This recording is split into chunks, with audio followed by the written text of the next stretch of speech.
I want to begin the process of deserving. What would that be? What process should I begin engaging in to deserve good health, deserve a good relationship? What must I do to begin the process? The first time I stood up to speak, I stood up and my mind sat down. I looked at the audience and I panicked. I had to introduce a play at school.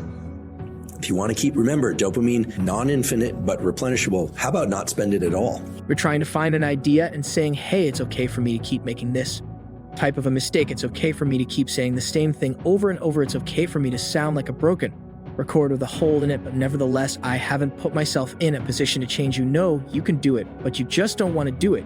You figure that, hey, I'll do it on another day. I'll do it tomorrow. I do it on this day. I do it on this day. I know you know so much, but you do so little. Are you understanding that you cannot remain the same? Do you understand that you're going to have to continue to, as I like to say, evolve? Evolving to me means a lot more than just changing. Change is good. Are you changing for the right reasons, or you're in a certain position where you feel like you have to change yourself or change who you really are? There's enough people that are telling us we can't do it, that we're not good enough. Why do we want to tell ourselves that? We know for a fact that thoughts influence actions. We need to get our own self-affirmations.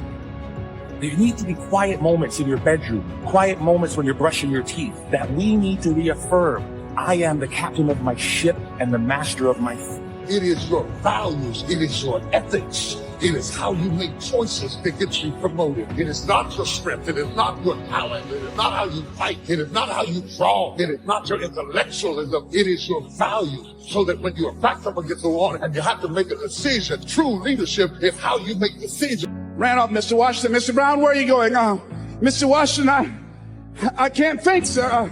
I don't know. Did you rehearse? Yes, sir, I did. Well, what's wrong? Why did you say your lines? I don't know, sir. I got out there and I looked at him and everything left me. Let me do it another day, please, sir. No, go back out there, Mr. Brown. Mr. Washington, I'll mess up, please, sir. Don't send me out there now. I'll mess up. Mr. Brown, if you run now, you will always be running. Anything that's worth doing is worth doing badly until you get it right. Why are you moving like that? I gotta go to the bathroom, sir. Mr. Brown, go back out there. Yes, sir. What do you care the most about, being seen or being connected? This is a verse you must remember all your life. It says, man's days are determined. That means you don't decide how long you live. Your life is on a timer. Extreme environments will turn you into a different creature. Extreme environments will make you move differently. It can happen in the midst of a dark depression, even in the middle of a gut-wrenching heartbreak, in the midst of unimaginable loss. It can happen. My question to you is, what's about to change inside of you that's going to make people think you can defy gravity? It takes discipline to plan. It takes discipline to execute our plan. And it takes discipline to change either our plan or our method of executing that plan. And I ran off. The next day, hey, Alfalfa! Hey, Les Brown, how are you? They dogged me out. They talked about me so bad. The next time another event came up, Mr. Washington, Mr. Brown, you're up. I said, no, Mr. Washington. Everybody says, no, not him. I said, they're right, Mr. Washington, not me. He said, Mr. Brown, you are up. Yes, sir.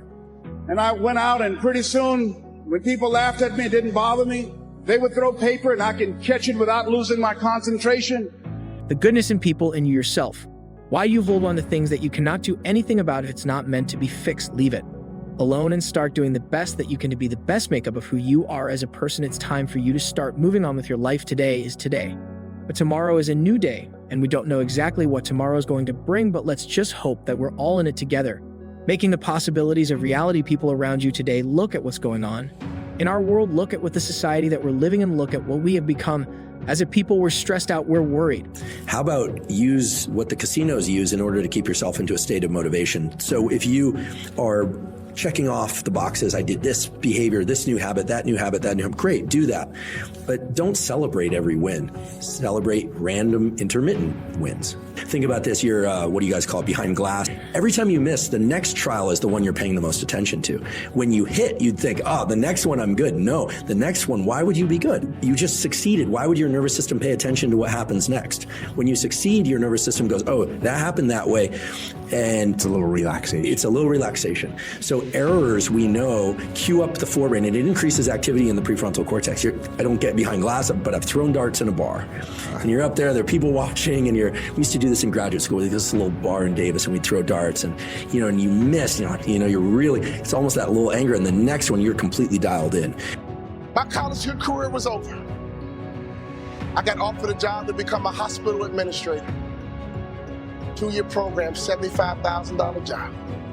And right before I took the job, my daddy called me on the phone.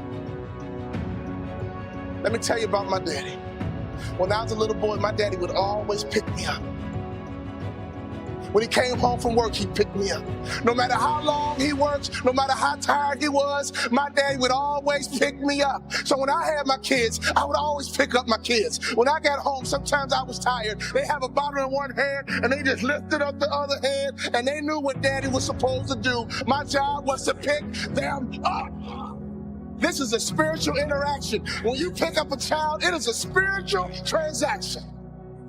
We have no sense of opportunity or light around us because we're too focusing on the things that we can't do anything about, but what can we do about ourselves?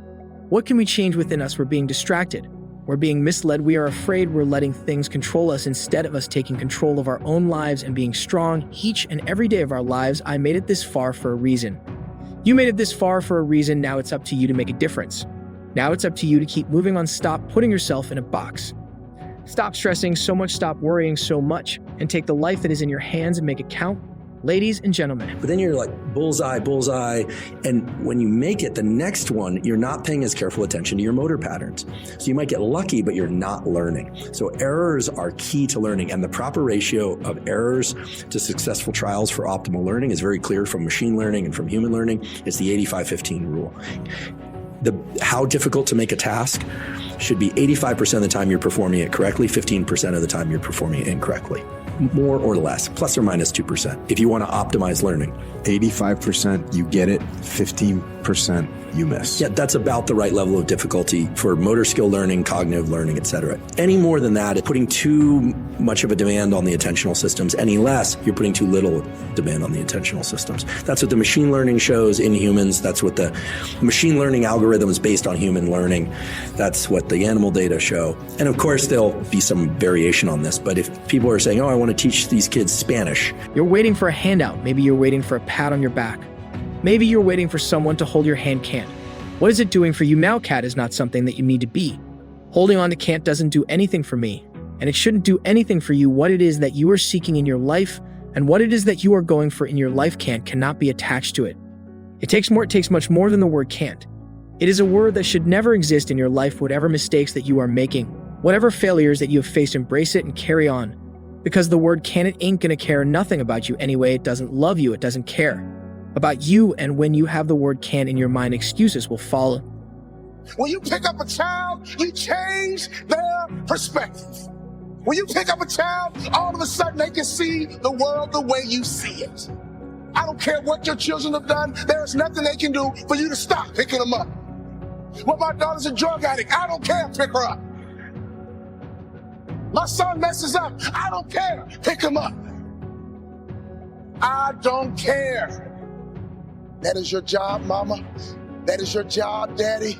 That is your job, grandma. That is your job, granddad. Your number one job is to pick them up and change their perspective.